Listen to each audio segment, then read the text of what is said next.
नमस्कार दोस्तों, मैं अंकुर उपाध्याय स्वागत करता हूं आप सभी का एक बार फिर से अपनी नई वीडियो में। भारतीय बाजार की आउट परफॉर्मेंस क्लियरली विजिबल है मार्केट्स में आपके लिए। बस आपकी पोर्टफोलियो नहीं चल रही है, और पोर्टफोलियो भी चलेगी। जब बाजार चलने लगा है तो पोर्टफोलियो भी चलेगी। जब निवेशकों का भरोसा वापस बाजार पे आ रहा है तभी बाजार गिर नहीं रहा है।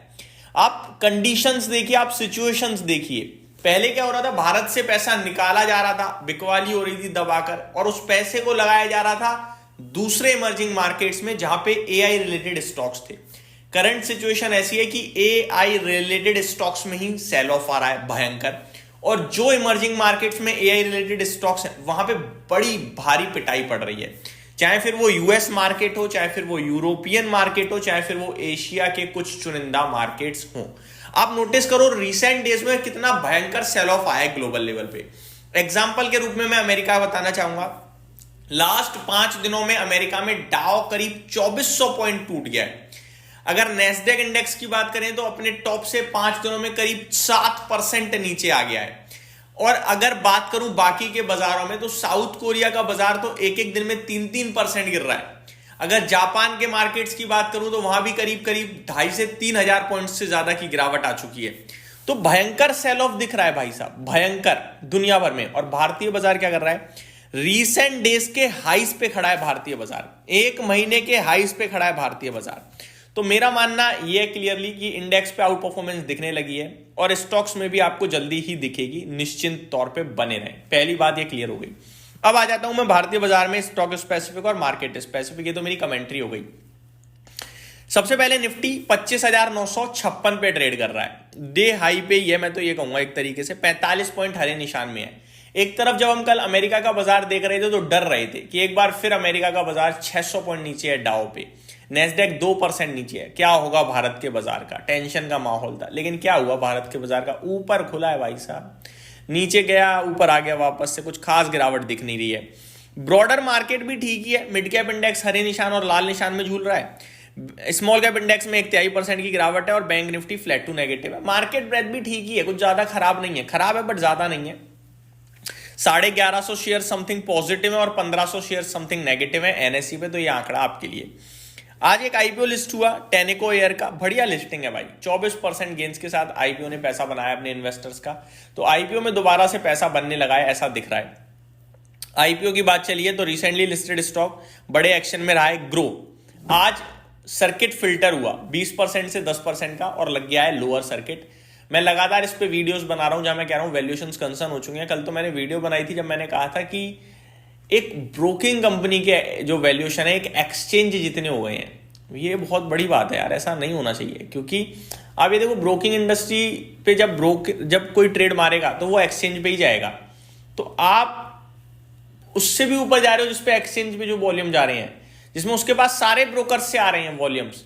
तो ये थोड़ा डिफरेंट हो रहा था, वैल्यूएशन कंसर्न्स थे। अभी कहीं जाके गिरावट आई है यहाँ पे 10% की, लोअर सर्किट लग गया है। ये और भी डीप जा सकती है, इसीलिए मैंने आपसे कहा था ट्रेलिंग स्टॉप लॉस लगाएं, और फ्रेश एंट्री के लिए मैं तो अभी डर रहा हूं। बाकी देखते हैं, कंपनी अच्छी है नो डाउट। आगे बात करी जाए दोस्तों तो फिजिक्स वाला ये 3% ऊपर ट्रेड करता हुआ दिख रहा है आज भी। 161 का इसने आज हाई लगाया अपना, अभी 149 पे ट्रेड करता हुआ दिख रहा है। मैं इसको लेकर भी चिंताजनक हूं। मैं मतलब 46,000 करोड़ का मार्केट कैप किस बेस पे दे रहे हो मेरे को पता नहीं। साफ दिखता है सब कुछ है, पैसा भी तो होना चाहिए ना। और एजुकेशन कंपनी ने किसने पैसा बना दिया बड़े लेवल पे, कब क्या टर्न अराउंड हो जाए, घूम जाए दिमाग पेरेंट्स का या टीचर्स का, पता नहीं भाई। मैं मतलब कंपनी अच्छी है नहीं है ये मैं कहूंगा ही नहीं। मेरे को पास्ट दिखता है कि एजुकेशन कंपनियां पैसा नहीं बनाती हैं, और मैं उसी को देखते हुए जाऊंगा। आगे देखा जाए दोस्तों, लेंसकार्ट रिसेंटली लिस्टेड स्टॉक है, यहां पे आज 3% की गिरावट देखने को मिल रही है। अब आ जाते हैं नॉर्मली। आज का स्टार परफॉर्मर है इंटेलेक्ट डिजाइन एरिना, 7% ऊपर है। जेपी पावर 7% ऊपर करीब। लेटेंट व्यू एनालिटिक्स 6% की तेजी है, और एलटीटीएस में भी 5% की तेजी देखने को मिल रही है। इंड्योरेंस टेक्नोलॉजीज भी अच्छा कर रहा है। गिरावट हो रही है KEC international, HBL engineering, Inox India, Saregama और वारे एनर्जीज में। आईटी क्षेत्र आज कमाल कर रहा है भाई साहब, बहुत ही शानदार एक्शन में 3.25% ऊपर हो गया अभी। पूरे के पूरे आईटी क्षेत्र में सब हरे निशान में है। और मिनिमम साइड पे जो एवरेज तेजी है आज की 3% की दिख रही है भाई साहब, 1.5 से 3%। तो बढ़िया एक्शन में आज आईटी स्टॉक्स हैं। कुछ ब्रोकरेज हाउसेस की रिपोर्ट स्टॉक्स पे जो आई है वो मैं आपके साथ शेयर करना चाहूंगा दोस्तों। रिजल्ट सीजन तो खत्म हो गया है लेकिन ब्रोकरेजेस अभी भी काम कर रही हैं। जैसे कि HAL यूबीएस की तरफ से न्यूट्रल की रेटिंग है, 5200 का टारगेट दिया है। सोलार इंडस्ट्रीज पे गोल्डमैन सैक्स की तरफ से बाय की रेटिंग है, 18,215 का लक्ष्य दिया है। ग्लेनमार्क फार्मा पे HSBC की तरफ से बाय की रेटिंग है, 2110 रुपए का लक्ष्य दिया है।